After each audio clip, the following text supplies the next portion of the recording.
Lian के दोस्त ने उसे एक सीरियल किलर के बारे में सूचित करने के लिए बुलाया, जो सिर्फ जेल से भाग गया था। इस सीरियल किलर ने केवल महिलाओं को मार दिया था। लियान ने दोपहर के भोजन के लिए बाहर नहीं जाने का फैसला किया और पिज़्ज़ा ऑर्डर करने के लिए पिज़्ज़ा प्लेस को बुलाया। पिज़्ज़ा आ गया, लेकिन दो लोग पिज़्ज़ा लेकर आए। उनमें से एक प्रतिरूपक और संभवतः सीरियल किलर है। क्या आप अनुमान लगा सकते हैं कि कौन सा पिज़्ज़ा डिलीवरी मैन एक प्रतिरूपक है?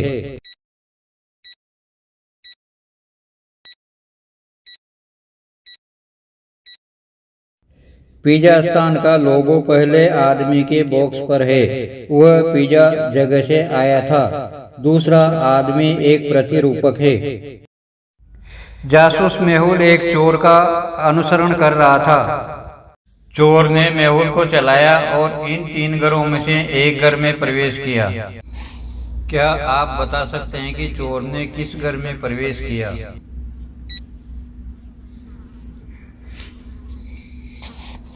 घरों के बाहर के नक्शे कदम को देखें तो घर 2 और 3 के बाहर जा रहे हैं, परंतु घर नंबर 1 का नक्शे कदम अंदर की ओर जा रहे हैं। इससे पता चलता है कि चोर घर नंबर 1 में गए हैं।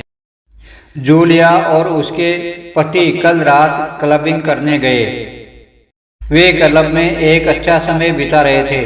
अचानक रोशनी बंद हो गई और यहाँ अंधेरा हो गया। जब रोशनी वापस आई तो जूलिया ने अपने पति के गालों पर लिपस्टिक का निशान देखा। वह नाराज हो गई और उसे 3 लड़कियों पर संदेह किया। क्या आप तीनों लड़कियों को देखते हुए अनुमान लगा सकते हैं कि जूलिया के पति को किसने चूमा है?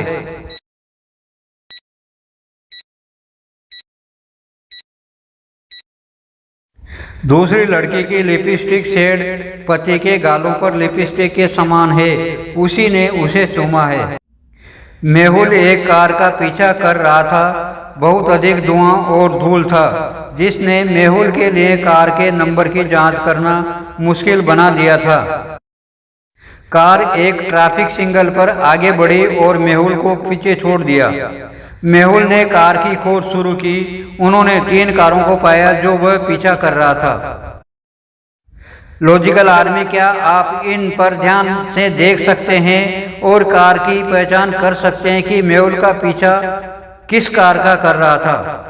कार 1 और 3 पर पत्ते हैं, जिसका मतलब था कि वह काफी समय से यहाँ पर खड़ी है। लेकिन कार 2 के पास इस पर कोई भी पत्तियां नहीं है।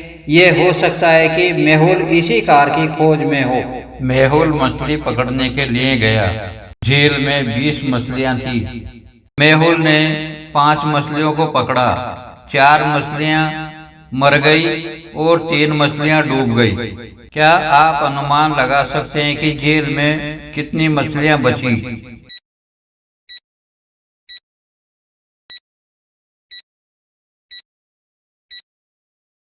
मेहुल ने झील में से 5 मछलियां पकड़ी और अब शेष 15 मछलियां बच गई। एक कार्यालय के चपरासी को कार्यालय की लामी में एक मोबाइल फोन मिला। तभी फोन बजा। पत्नी कालीन। चपरासी ने जासूस मेहुल को कहा और उसे मोबाइल फोन सौंप दिया। 3 लोगों ने मेहुल से संपर्क करते हुए कहा कि यह उनका फोन था। तन्या, ये मेरे पति का मोबाइल है। स्वान, हाँ ये मेरी पत्नी सही है, ये मेरा फोन है। केविन, ये मेरा फोन है। क्या आप अनुमान लगा सकते हैं कि ये किसका मोबाइल है?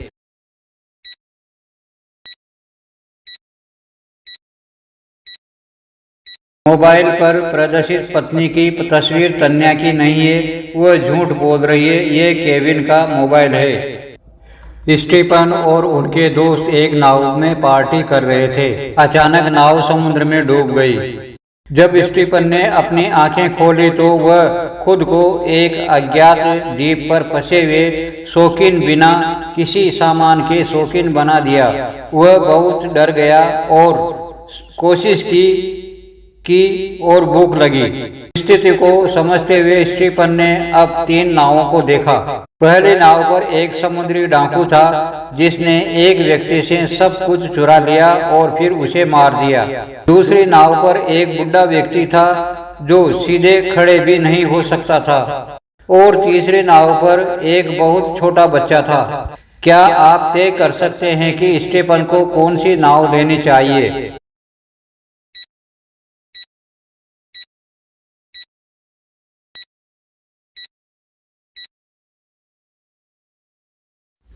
स्टीफन बहुत थका हुआ था और बुढ़ा आदमी और बच्चा नाव को रोकने में मदद नहीं कर सकता था। स्टीफन के पास कोई सामान भी नहीं था, इसलिए समुद्री डाकू उसे चोरी नहीं कर सकता था और इसलिए उसे नहीं मारेंगे। स्टीफन को पहली नाव लेनी चाहिए। केविन जंगल में इधर उधर भटक रहा था। जंगल इतना सुंदर था कि उसने गड्ढे पर ध्यान नहीं दिया और उसमें गिर गया। वह सीधे एक गुफा में गिर गया। चारों ओर देखते हुए उसने 3 दरवाजे पाए जो संभवतः उसे गुफा से बाहर निकालने में मदद कर सकते थे। तभी उसने आवाज सुनी, इस गुफा से बाहर निकलने के लिए डोर नंबर 4 चुने। एक गलत दरवाजा चुने और आप मर जाएं। केविन सोचता है कि अगर केविन के सामने केवल 3 दरवाजे हैं तो वह संभवतः डोर नंबर 4 से कैसे बच सकता है। क्या आप केविन को गुफा से बचाने में मदद कर सकते हैं?